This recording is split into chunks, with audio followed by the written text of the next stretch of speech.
সুদ খাওয়া, সুদ খাওয়া হারাম কাজ, কিন্তু সুদের কারবার খুব বেড়ে গেছে। পাড়ায় বন্ধন টন্ধন ভালো চলছে, চলছে। দেখবেন সুদের সর্বনিম্ন হারাম কি জানেন? মা বোনেদের বলে যাচ্ছি, শুনে নিন। সুদের সর্বনিম্ন হারাম হলো মায়ের সঙ্গে ব্যভিচার করা। নাউজুবিল্লাহ বলুন। এত জঘন্য পাপ কাজ হলো সুদের। কোরআনে আল্লাহ পাক সুদ সম্পর্কে ব্যাপক আলোচনা করেছেন। কিয়ামতের মাঠে শয়তানের সারিতে তাকে দাঁড় করিয়ে দেওয়া হবে। মা বোনদেরকে বলে যাচ্ছি, এই সুদ কারবার থেকে দূরে সরে থাকুন। আপনি মানবেন না মানবেন এটা আপনার ব্যাপার। আমার দায়িত্ব হলো ফাযাক্কির ইন্নামা আনতা মুযাক্কির লাস্তা আলাইহিম বিমুসাইতির। আমার বাপেরা, আমার দায়িত্ব হলো কি? কোরআনে আল্লাহ পাক বলেছেন রাসূলকে, ইয়া আইয়ুহার রাসূল বাল্লিগ মা উনজিলা ইলাইকা মির রাব্বিক, নবী তোমাকে যা নাযিল করেছে সেটা তুমি মানুষের কাছে পৌঁছে দাও। আমি আপনাদেরকে বাড়াবাড়ি করতে পারবো না। কোরআন জানিয়ে দিয়েছে লা ইকরাহা ফিদ্দীন, ধর্মের মধ্যে কোনো বাড়াবাড়ি নাই। তবে আপনাদেরকে আমি অনুরোধ করছি, ফাযাক্কির ইন্না ফাআতিয যিকর, মনে রাখবেন উপদেশ দাও, উপদেশ মানুষকে উপকার করে। তাই আপনাদেরকে উপদেশমূলক কথা কিছু বলে যাচ্ছি, এই অনুরোধগুলো আপনাদেরকে করে যাচ্ছি। 1 নাম্বার হারাম হলো শিরিক করা, 2 নাম্বার হারাম হলো বাম্মার সঙ্গে খারাপ আচরণ করা, 3 নাম্বার হারাম হলো সন্তান হত্যা করা। কোরআনে আল্লাহ পাক বলেছেন এই সন্তান হত্যা সম্পর্কে, ওয়াইজাল মাউউদাতু সুইলাত বিআইয়ি যামবিন কুতিলাত, কোন অন্যায়ের কারণে ওই সমস্ত মৃত সন্তানদেরকে আমি আল্লাহ কিয়ামতের মাঠে জীবিত করে জিজ্ঞাসা করব, বিআইয়ি যামবিন কুতিলাত, কোন অন্যায়ের কারণে তোমাদের পিতামাতা তোমাদের হত্যা করেছিল। ওই মাসুম বাচ্চারা বলবে, আল্লাহ আমরা হত্যা হতে চাইনি, আমাদের বাপ আর মা আনন্দ ফুর্তি করলো, বাপের পৃষ্ঠ হতে মায়ের পেটে থেকে আমরা পৃথিবীতে এলাম, বাপ আর মা দুজনে মিলে যুক্তি করে আমাদেরকে মেরে দিল। আজকের জাহান্নামায় যদি দিতে হয়, ওই বাপ আর মাকে আগে জাহান্নামায় ঢোকাও, তারপর তোমার বিচার যা হয় করিও। তাই আপনাদেরকে আমি অনুরোধ করে বলে যাচ্ছি, সন্তান হত্যা থেকে দূরে সরে থাকুন। যদি করে থাকেন পাপের জন্য ক্ষমা প্রার্থনা করুন, তওবা ইস্তিগফার করুন, যদি আল্লাহ পাক চাইলে ক্ষমা করে দেন। কেননা আল্লাহ কি বলেছেন? ইন্নাল্লাহা লা ইয়াগফিরু আন ইউশরাকা বিহি ওয়া ইয়াগফিরু মা দুনা যালিকা লিমান ইয়াশা। আল্লাহ বলেন নিশ্চয়ই আল্লাহ পাক শিরককারীর গুনাহ maaf করবে না, বাকি গুনাহগুলো ইচ্ছা করলে আল্লাহ রাব্বুল আলামিন maaf করতে পারেন, সেটা আল্লাহ পাকের মার্জি। তাই আপনাদেরকে অনুরোধ করে বলে যাচ্ছি, 4 নম্বর হারামটা কি? প্রকাশ্য পাপ কাজ, অপ্রকাশ্য পাপ কাজ থেকে দূরে সরে থাকুন।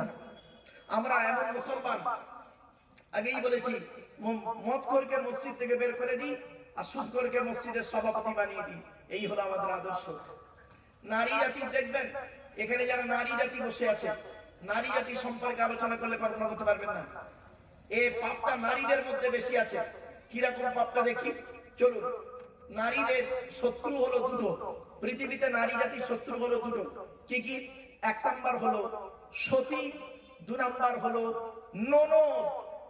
সতীন হলো নারীদের চরম শত্রু। কিরকম শত্রু দেখবেন?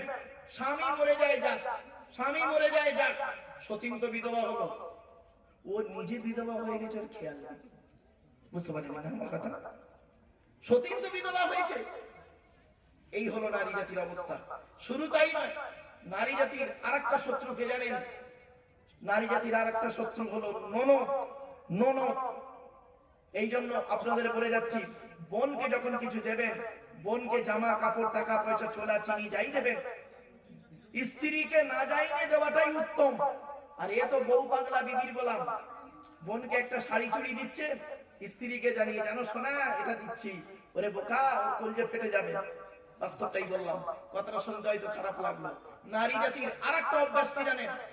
নারী জাতির আরেকটা অভ্যাস খারাপ কি দেখুন। মা বোনেরা রাগ করবেন না, একটু বাস্তব কথা বলছি, মিলিয়ে নিন তো দেখি। নারী জাতির আরেকটা অভ্যাস খারাপ কি দেখুন। নারী বৈধ সম্পর্ককে মেনে নেয় না, স্বামীর বৈধ সম্পর্ক মেনে নেয় না, আর স্বামীর অবৈধ ইনকামটাকে খেয়ে নেয়। বুঝতে পারলেন কি? এই বুঝতে পেরেছেন আপনারা? বুঝতে পারেন না? আমি বলেছিলাম না, আমার কথা বুঝতে গেলে একটু ব্রেনের দরকার। আবার বলছি, স্বামীর বৈধ সম্পর্ককে স্ত্রী মেনে নেয় না, অবৈধ ইনকামটাকে খেয়ে নেয়। একটু খুলে বলি। ধরুন আপনি একটা বিয়ে করবেন, আপনার স্ত্রী আছে, তা সত্ত্বেও আপনি চাইছেন আমি আরেকটা শরীয়ত সম্মত বিবাহ করব। আপনার স্ত্রী অনুমতি দেবে না, রেগে পারুন। তাহলে বৈধ সম্পর্ক, আপনি যে বিয়েটা করছেন বৈধ। আমরা যে লোকটা দুটো বিয়ে করে আমরা তাদেরকে চরিত্রহীন বলি, তাই না? আরে বলুন না বাবা, আসলে কথা বলুন আপনারা। যারা দুটো বিয়ে করে আমরা তাদেরকে চরিত্রহীন বলি। ওরে বোকা, চরিত্রহীন হলো ওই লোকটা যে একটা বাড়িতে একটা স্ত্রী রেখে আর 10টা মেয়ের সঙ্গে পরকিয়া করে, ওই হলো চরিত্রহীন। যে দুটো বিয়ে করে তাকে চরিত্রহীন বলো না, সে হালাল পন্থায় দুটো বিয়ে করেছে। আর এ বাড়িতে একটা বউ রেখে 10টা নারীর সঙ্গে পরকিয়া করে বেড়াচ্ছে। আপনি মনে করেন এই লোকটা খুব ভালো। এবার আপনাদের মধ্যে বলুন দেখি কোন লোকটা ভালো? যে শরীয়ত সম্মত দুটো বিয়ে করাটা ভালো, না বাড়িতে একটা বউ রেখে 10টা মেয়ের সঙ্গে পরকিয়া করাটা ভালো? আপনাদের চোখে ভালো লোক ওই লোকটাই, ও তো দুটো বিয়ে করেনি। আর এই দুটো বিয়ে করেছে, খারাপ লোক। শুনে রেখে দিন, অনুরোধ করে বলে যাচ্ছি। তাহলে আপনি দ্বিতীয় বিয়ে করুন, করতে যাবেন, স্ত্রীকে বলবেন আপনার সঙ্গে মারামারি ঝগড়া হয়ে যাবে, তাহলে স্বামীর বৈধ সম্পর্ককে স্ত্রী মেনে নেবে না। ঠিক না ঠিক? এটা বুঝতে পেরেছেন নাকি বলুন না? হ্যাঁ, অবৈধ ইনকামটা খেয়ে নেয়। স্বামী হারাম ইনকাম করে আনছে, স্বামী হারাম ইনকাম করছে, সুদের কারবার, লটারির টিকিট, জুয়া খেলা, সাট্টা খেলা ইত্যাদি বিভিন্ন হারাম ইনকাম করে আনছে স্বামী, স্ত্রী ওটাকে ভালো করে গিলে নিচ্ছে। তাহলে স্বামীর বৈধ সম্পর্ক মেনে নেয় না, অবৈধ ইনকামটা খেয়ে নেয়। এই হলো নারী জাতি। অসুবিধা এবার বুঝতে পারছেন না? বুঝতে পারেননি? আর একটা বলছি নারী জাতি, রাগ করবেন না, এসব বাস্তব কথা। এই জন্য আপনাদের বলি, কোন মেয়েকে বিবাহ করবেন, যাই তাই মেয়েকে বিয়ে করতে যাবেন না। কোন ছেলেকে জামাই করবেন, যাকে তাকে জামাই করবেন না। শুনে রেখে দিন, ওই ছেলেকে জামাই করবেন যে ছেলের মধ্যে দুটো গুণ পাবেন। দুটো গুণ। আর কোন মেয়েকে বৌমা করবেন যে মেয়ের মধ্যে 6টা গুণ পাবেন। 6টা গুণ। আচ্ছা ছেলেদেরটা আগে বলি। ওই ছেলেকে জামাই করবেন যে ছেলের মধ্যে দুটো গুণ পাবেন। 1 নাম্বার ছেলেটি সৎ ছেলে কিনা খবর নেবেন। আচ্ছা সৎ ছেলে কাকে বলে? সৎ ছেলে কোন লোকটাকে বলে?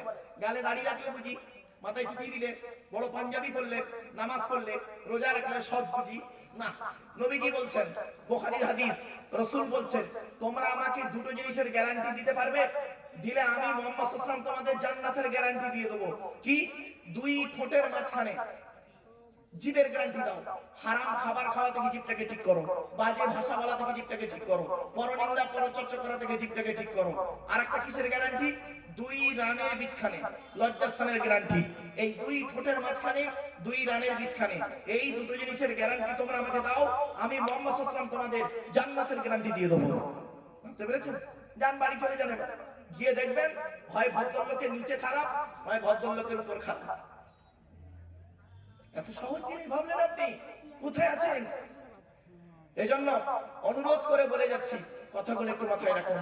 ওই ছেলেকে জামাই করবেন যে ছেলেটা সৎ ছেলে। সৎ কাকে বলে খুলে বলে দিয়েছি, আর বিস্তারিত আলোচনা করব না ওদিকে। 2 নাম্বার, দ্বিতীয় গুণ কি? ছেলেটি কর্মী কিনা খবর নেবে। কর্মী ভাষাটা বোঝেন? ভাষাটা বোঝেন?